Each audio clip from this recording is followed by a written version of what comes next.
90年代咧就係香港經濟高峰期啦。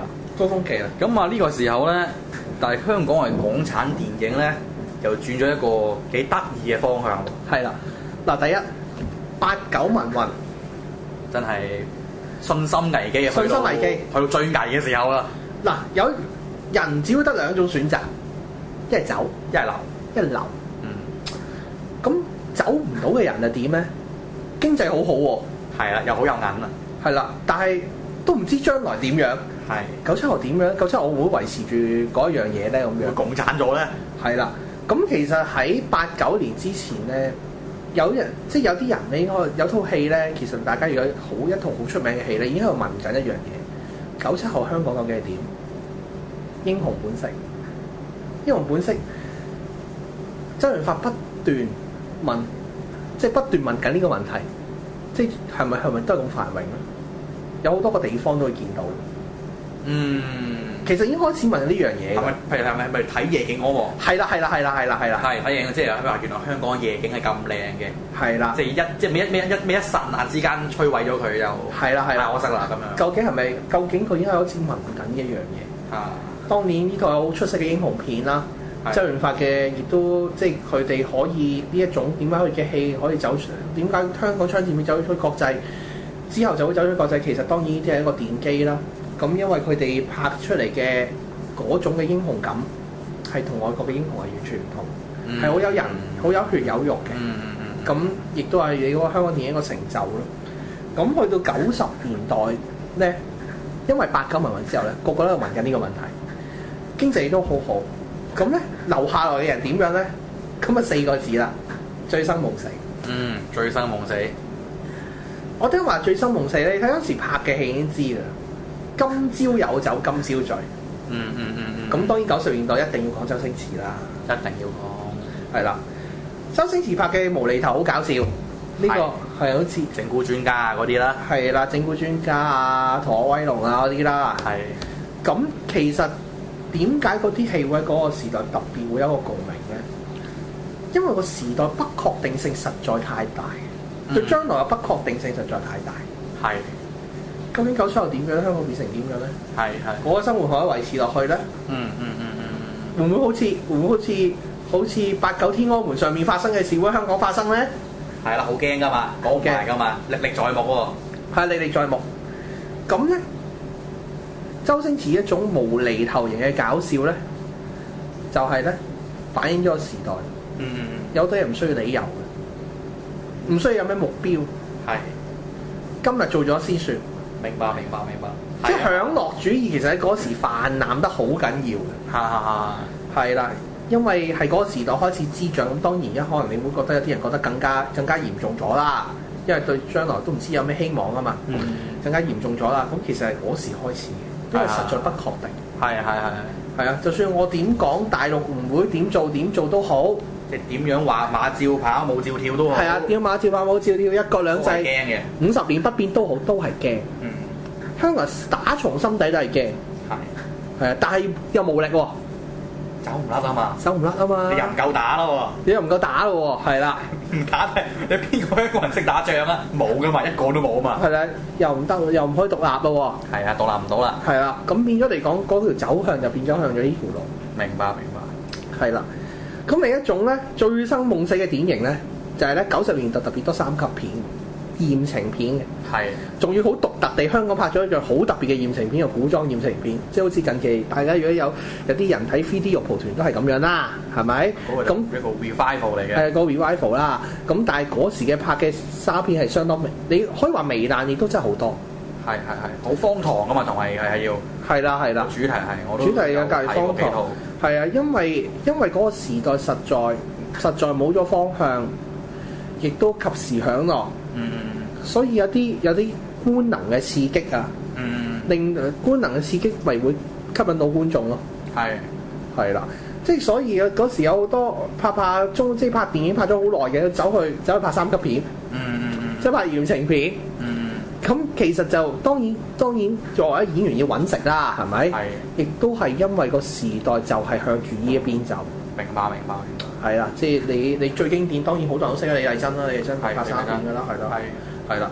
咁咁除咗呢啲之外咧，90年代咧仍然維持住有一樣嘢咧，都係仍然不衰嘅，同80年代或者80年代一樣嘅警匪片。仍然好多嗰啲警匪片出現喺香港。警察故事係咪90年代咧？警察故事睇邊集啦？90年代嘅都有警察故事嘅。係啊係 OK，新警察故事係啦，好多不同類型嘅戲。成龍都係嗰陣時都仲做緊啊。係啊，做到而家啊。係啦，但係咧，其實仲有一種戲咧，就係咧表姐系列。表姐系列咧，當然香港有不安嘅，對於即係97後嘅形勢。亦都充滿聯想喺入邊啊！就表姐你好嘢呢啲咁。有啲幻想嘅。係表姐你好嘢，鄭裕玲啊。即係好簡單，表姐個形象，你喺90年代入去國內揾一個公安同志過嚟問一問佢會唔會係咁？其實唔會噶嘛。梗係唔會啦。係啦。有冇咁搞笑啊？冇咁搞笑噶嘛。係啦。同埋冇咁左噶嘛。係啦。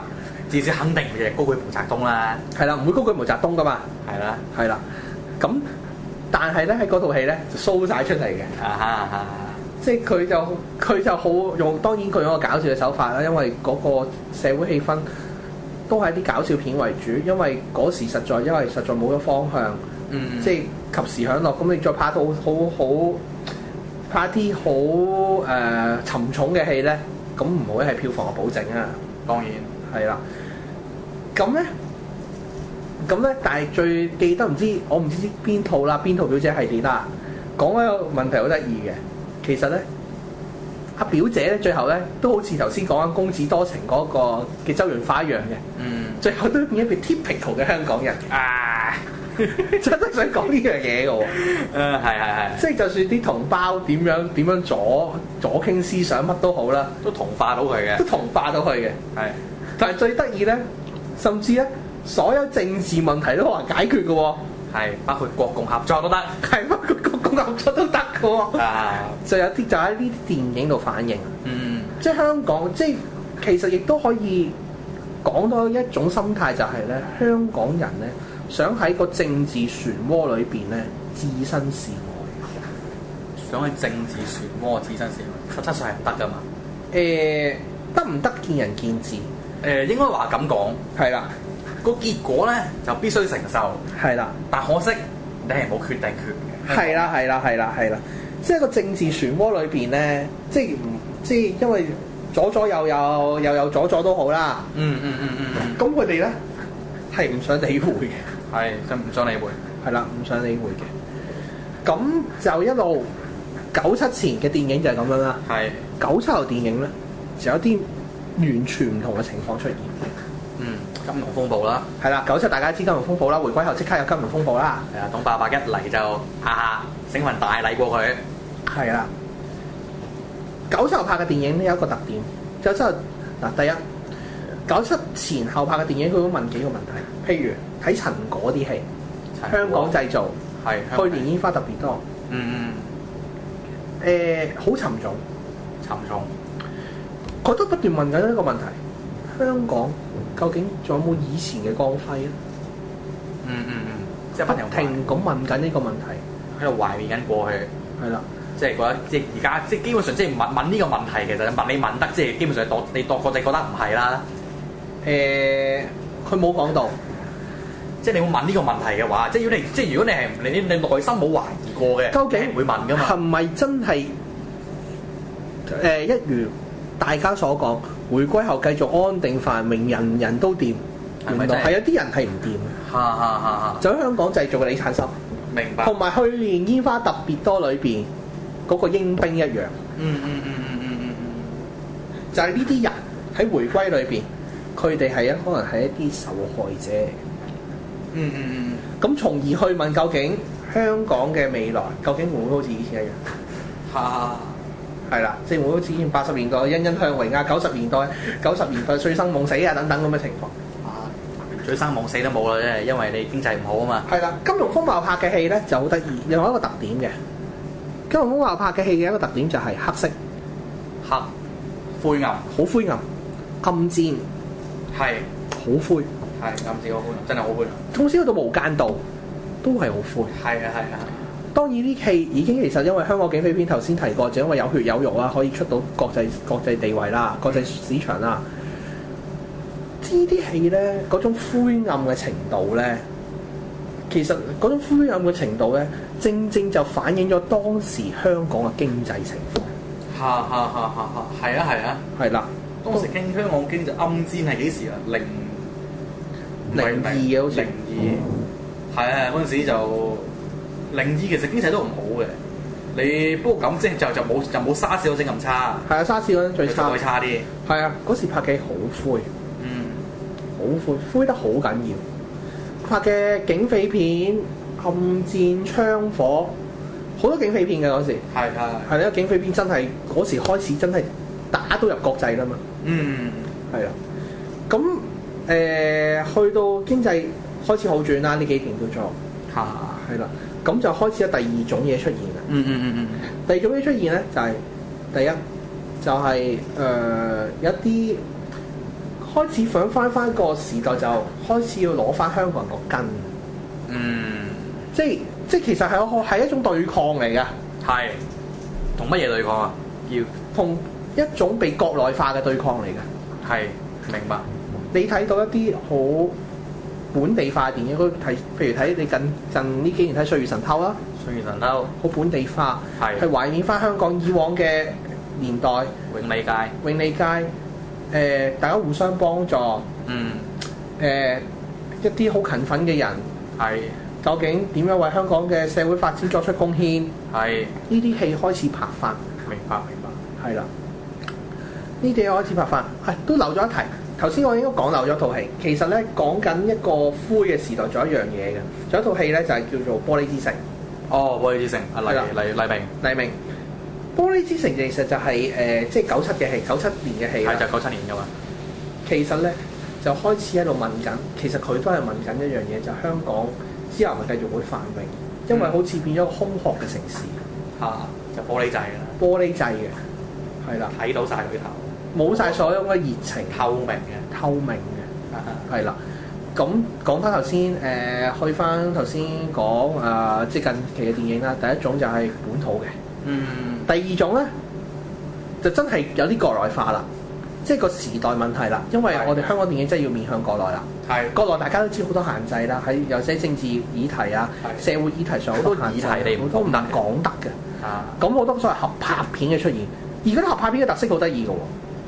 就係咧，好多係古裝嘅，赤壁、透明狀、見龍卸甲，係啦，等等呢啲英雄等等嗰啲啦。呢啲嘅合拍片咧，就要對住國內嘅市場啦。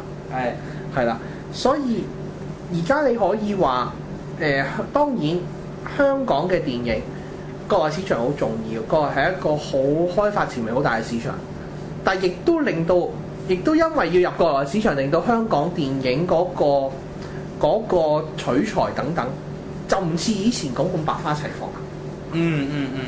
係啦，開始真係國內化啦。過咗回歸過咗十零年之後，係啦，所以而家嘅電影其實你可以睇到好多國內嘅意識、國內嘅意識形態等等喺套電影入邊。係啦，咁或者今日其實講電影都係一個好 brief 嘅一個講法啦。咁其實每一個時代電影其實可以當然可以長加研究。咁就今次只有一個示範，可以話即係可以平息你嘅生活啊。可能你嘅娛樂裏邊咧，就算你聽歌都可能有好多社會背景或者時代背景喺入邊。咁今集講嘅嘢都差唔多㗎啦。好，咁我哋唔該晒阿邦，今集時間差唔多，下次再見，拜拜。